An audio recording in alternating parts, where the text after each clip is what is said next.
بات ہوئی division bench نے چیف جسٹس اسلام آباد ہائی کورٹ کی سربراہی میں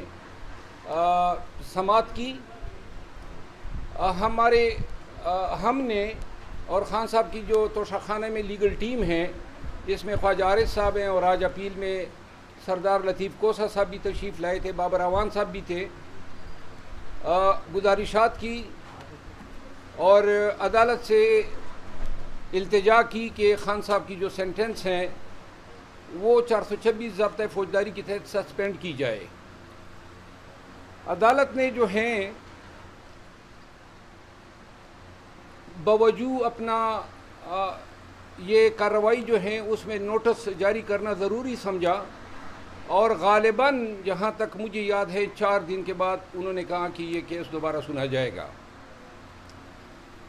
چونکہ پاکستان میں قانون جو ہیں شارٹ سینٹنسز جو 3 سال سے لے کے 5 سال اور دوسری کیٹیگری ہے 5 سے 7 سال تک, جو 3 سے 5 سال ہوتے ہیں وہ آرڈینریلی عموماً پہلی پیشی پہ سسپینڈ ہو جاتے ہیں. تاہم اس کیس کا پروفائل دیکھ کے یا عدالت نے خود ضروری سمجھا تو انہوں نے جو ہیں 4 دن کے بعد جو ہے کارروائی ٹیک اپ کرنے کا اندیا دیا. آج 2-3 ڈیولپمنٹس اور ہوئی. ایک تو کل ہم گئے تھے اسلام آباد ہائی کورٹ کے حکم پر میں اور Umair Niazi advocate chairman P T I سے ملاقات کے لیے. چیف جسٹس اسلام آباد ہائی کورٹ عامر فاروق صاحب نے تحریری حکم نامہ جاری کیا جس میں میرا نام تھا, عمیر نیازی صاحب کا نام تھا, میری ریٹ پٹیشن تھی جس میں انہوں نے ڈائریکشن دی کہ ان کی چیئرمین پی ٹی آئی کے ساتھ ملاقات کرائی جائے. حکم نامہ تحریری طور پہ مصدقہ نقل ہمیں تاخیر سے ملی. جو جب ہم وہاں پہ پہنچے تو تقریباً 7 اور 7:30 کے بیچ کا ٹائم تھا, جس پر جہاں پہ ناکہ لگا ہے پولیس کا وہاں انہوں نے ہمیں روکا اور کہا کہ جی ہم اطلاع کرتے ہیں. کوئی 1 گھنٹے کے بعد جو ہیں ڈپٹی سپرنٹینڈنٹ اب جیل سپرنٹینڈنٹ کا یہ پیغام لے کر آئے کہ چونکہ 6 بجے ہم کلوز کر چکے ہیں گنتی تو لہذا ملاقات نہیں ہو سکتی ہے. چونکہ خود ہم اس قانون کے پیشے سے وابستہ ہیں اور ہمیں ان کی مجبوریوں کا ادراک تھا, تاہم انہوں نے پھر ہمیں کہا کہ آپ مزید انتظار کر لیں اگر سپرنٹینڈنٹ صاحب جو ہیں وہ آپ کو اجازت دیں. انتظار بسیار کے باوجود ہمیں اجازت نہیں ملی. یہاں پہ ہماری کمٹمنٹس تھی اسلام آباد میں, تو ہم وہاں سے روانہ ہوئے اور اسلام آباد پہنچتے ہوئے راستے میں ہم نے اس حوالے سے ویڈیو بھی جاری کی.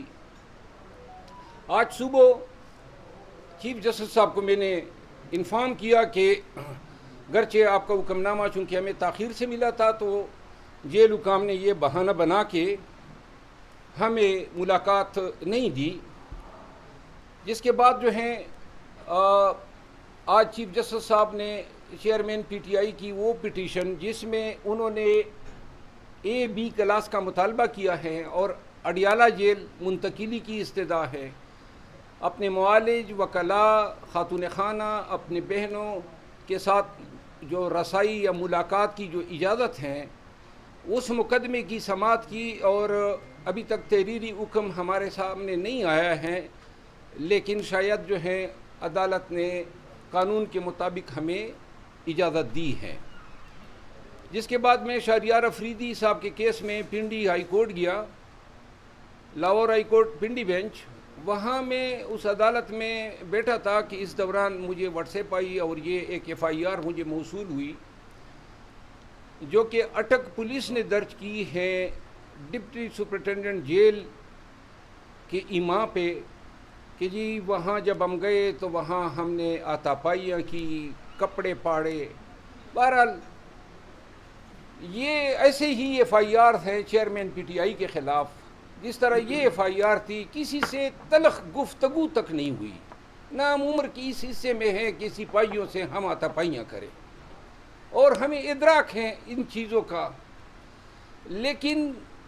افسوس اس امر پہ ہوتا ہے کہ جیل سپرنٹینڈنٹ اور DPO جس کا نام ڈاکٹر غیاث گل ہیں یہ کمپنی کے اعلی کار بنے اور ان کی ایما پہ انہوں نے ہم پہ یہ ایف آئی آر درج کی. ایف آئی آر بھی الزامات ہیں اور ہم یہ ایک چیز ان کو داد دیتے ہیں کہ تھوڑی سی شرافت یہ دکھا دی اور جس کے یہ مستحق ہیں کہ کپڑے پاڑنے کا الزام چلو مرد کا لگا دیا ہے، شکر ہے کسی رشتہ دار خاتون کا الزام نہیں لگایا. ڈاکٹر ریاض گل جو ہیں اس نے مجھ سے تھوڑی دیر قبل انہوں نے مجھے کال کی، میں ٹائم بتا دیتا ہوں، اور چونکہ وہ اسلام آباد میں کافی عرصہ ایس پی وغیرہ رہے ہیں، یہ 1:15 پہ انہوں نے مجھے کال کی اور ان کے کال سے مجھے پتہ چلا دو چیزوں کا کہ اس کی بیگم جو کہ ڈی ایم جی آفیسر ہیں جو یہاں ایک گھر پہ قبضہ کرنا چاہتی تھی اور جس میں مخالف فریق کا وکیل تھا اور وہ قبضہ کرنا میں نے ان کو قبضہ کرنے نہیں دیا، اور دوسرا اس نے کوئی پلاٹ لیا ہے غیر قانونی طور پہ جو دوسرے ایک پی ایس پی آفیسر نے چیلنج کیے اور میں ان کا وکیل ہوں، اور یہ اس کے ساتھ جو ہے آؤٹ آف دا وے نیکی کی گئی تھی، تو وہ اس کیس میں بھی رسپونڈنٹ ہیں اور میں اس کا مخالف وکیل ہوں. تو ان چیزوں کا حوالہ دیتے ہوئے انہوں نے کہا کہ جی آپ کو اندازہ ہو گیا ہوگا. تو میں نے ان کو کہا کہ محترم مجھے تو یہ ان چھوٹی چھوٹی چیزوں کا علم نہیں ہوتا ہے، لیکن آپ کی اتنی اوقات نہیں ہے کہ آپ مجھ پہ ڈائریکٹ ایف آئی آر کرے اگر آپ کی پشت پناہی وہ لوگ نہ کر رہے ہو جو آج کل پورے پاکستان میں لوگوں پر ایف آئی آریں کر رہے ہیں. انہوں نے مجھے فون پر دھمکیاں دینے کی کوشش کی، جس نسبت میں نے تھانہ سیکریٹریٹ میں ان کے خلاف دھمکیاں دینے 25D ٹیلی گراف ایکٹ کے تحت ایف آئی آر کرنے کی درخواست کی ہے. ساتھ ہی چونکہ ان لوگوں نے قانون کا مذاق اڑایا ہے اور ہائی کورٹ کے حکم پہ ہم گئے تھے، ملاقات آپ نے نہیں کرنے دی، اس کے بعد اس حد تک آپ لوگوں کا گر جانا ان اداروں کے لیے کہ آپ یہ الزام تراشیاں کر رہے ہیں. اب یہ چیز آج کی پہلی واردات نہیں ہے. میں نے 15 دن پہلے میڈیا کے ساتھ ٹاکس کے ذریعے آپ کو آگاہ کیا تھا کہ ہمیں دھمکیاں مل رہی ہیں، یہ ہمیں کام سے خان کی چیئرمین پی ٹی آئی کی وکالت کرنے سے روکنا چاہتے ہیں.